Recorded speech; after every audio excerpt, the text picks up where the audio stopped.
Easter സായാഹ്നമില്ലാത്തൊരു പ്രഭാതത്തിലേക്ക് നമുക്ക് കണ്ണു തുറക്കാൻ കഴിയാത്തതുപോലെ ദുഃഖവെള്ളി കഴിഞ്ഞ് മാത്രം ആസ്വദിക്കാൻ കഴിയുന്ന ഈസ്റ്റർ. ശിഷ്യരുടെ പാദങ്ങൾ കഴുകിച്ചൊരിഞ്ഞ കരുണ, ജീവിതത്തിന്റെ ഉടമ്പടിയാക്കിയ ഓർമ്മ, തന്റെ ജീവൻ അപ്പമായും വീഞ്ഞായും നമുക്ക് പകുത്തു നൽകിയ സ്നേഹവിരുന്നൊരുക്കിയ ഓർമ്മ.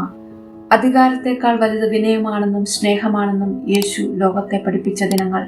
ത്യാഗത്തിന്റെയും ക്ഷമയുടെയും ഏറ്റവും വലിയ സന്ദേശം നമ്മെ ഓർമ്മിപ്പിക്കുന്ന ദിനങ്ങൾ. വാഴ്ത്തപ്പെടുന്ന നുണകളിൽ സത്യം മരിക്കുന്നു. ഉയർപ്പിന്റെ 3-ാം നാൾ സത്യം കല്ലറനീക്കി പുറത്തു വരുമ്പോൾ നുണകൾ പേറിയവർ ന്യായത്തിന്റെ അധിപരും അസത്യത്തിന്റെ കാവൽക്കാരുമാവും. പ്രത്യാശയുടെ സന്ദേശം പകർന്ന് ക്രിസ്തുവിന്റെ ത്യാഗത്തെ ഓർമ്മിപ്പിച്ച് ദുഃഖവെള്ളിയുടെ കണ്ണീരിലൂടെ കടന്ന് ഉയർത്തെഴുന്നേൽപ്പ് ആഘോഷിക്കുമ്പോൾ ഏതൊരു വിഷമ പീഡകാലത്തിന് ശേഷവും നമുക്കും ഒരു ഉയർത്തെഴുന്നേൽപ്പുണ്ടാകുമെന്ന് ഓർമ്മിപ്പിക്കുന്ന ഈസ്റ്റർ. പ്രത്യാശാനിർഭരമായ ഈസ്റ്റർ പുലർച്ചയ്ക്ക് പിന്നിൽ നട്ടുച്ചയ്ക്ക് സൂര്യൻ ഇരുണ്ടുപോയ ഒരു ദുഃഖവെള്ളിയുടെ സായാഹ്നമുണ്ടായിരുന്നു. മരണത്തെ അതിജീവിച്ച് ദൈവപുത്രൻ ഉയർത്തെഴുന്നേറ്റതിന്റെ ഈസ്റ്റർ സന്തോഷം പങ്കിടുമ്പോൾ, ആഘോഷിക്കുമ്പോൾ ദുഃഖവെള്ളിയുടെ ഉള്ളിളിച്ച വേദനകൾ നമ്മൾ പലപ്പോഴും മറക്കുന്നു. യേശുക്രിസ്തു മരുഭൂമിയിൽ അനുഷ്ഠിച്ച ഉപവാസത്തിന്റെ ഓർമ്മപ്പെടുത്തലാണ് ഇന്നും ക്രിസ്തുമത വിശ്വാസികൾ അനുഷ്ഠിക്കുന്ന ഈസ്റ്റർ നോമ്പ്. സസ്യാഹാരം കഴിച്ചും ഒരു നേരം മാത്രം ഭക്ഷിച്ചും പ്രിയപ്പെട്ടതെന്തിനേയും അകറ്റി നിർത്തി ദുശീലങ്ങൾ ഉപേക്ഷിച്ചും മനസ്സിനെ ശുദ്ധീകരിച്ചും കഠിനമായ വ്രതാനുഷ്ഠാനങ്ങളിലൂടെയും പ്രാർത്ഥനയിലൂടെയും വിശ്വാസത്തെ തീവ്രമാക്കുന്ന ദിനങ്ങൾ. സമയമുണ്ടെങ്കിൽ ചെയ്യേണ്ട ഒന്നല്ല പ്രാർത്ഥന, പകരം സമയമുണ്ടാക്കി ചെയ്യേണ്ടതാണ് പ്രാർത്ഥന എന്നോർമ്മിപ്പിക്കുന്ന ദിനങ്ങൾ.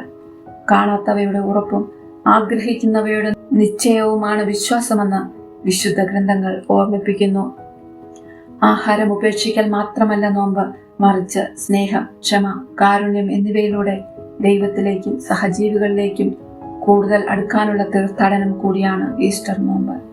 തിന്മയുടെയും അസത്യത്തിന്റെയും ജയം താൽക്കാലികമാണെന്നും എത്ര കഷ്ടതകൾ സഹിച്ചാണെങ്കിലും വളഞ്ഞ വഴി തേടാതെ സത്യത്തിനു വേണ്ടി നിലകൊള്ളണമെന്നും നമ്മെ ഓർമ്മിപ്പിക്കുന്ന ഈസ്റ്റർ.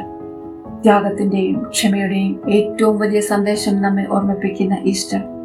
ഈ ദിനം നാം ഓർക്കുന്നത് വേദനയിൽ പോലും സ്നേഹം നഷ്ടപ്പെടുത്താത്തൊരു ആത്മാവിനെയാണ്. നിന്ദയിലും പീഡയിലും പോലും ക്ഷമ തിരഞ്ഞെടുത്ത ഒരാളെയാണ്. മൗനം പോലും പ്രാർത്ഥനയാക്കിയ ഒരാളെയാണ്. അവന്റെ ത്യാഗം ഇന്നും മനുഷ്യരിൽ വെളിച്ചമായി ജീവിക്കുന്നു. ഈ ദിനം നമ്മെ ഓർമ്മിപ്പിക്കുന്നത് വേദന വന്നാലും മനസ്സ് തളരരുത്, വിദ്വേഷം വന്നാലും സ്നേഹം കൈവിട്ട് കളയരുത്, ഇരുട്ട് വന്നാലും പ്രതീക്ഷ കൈവടിയരുത് എന്നാണ്. സുഹൃത്തുക്കളെ, എല്ലാവർക്കും ത്യാഗത്തിന്റെയും സ്നേഹത്തിന്റെയും പ്രത്യാശയുടെയും ഈസ്റ്റർ ആശംസകൾ നേരുന്നു. Thank you.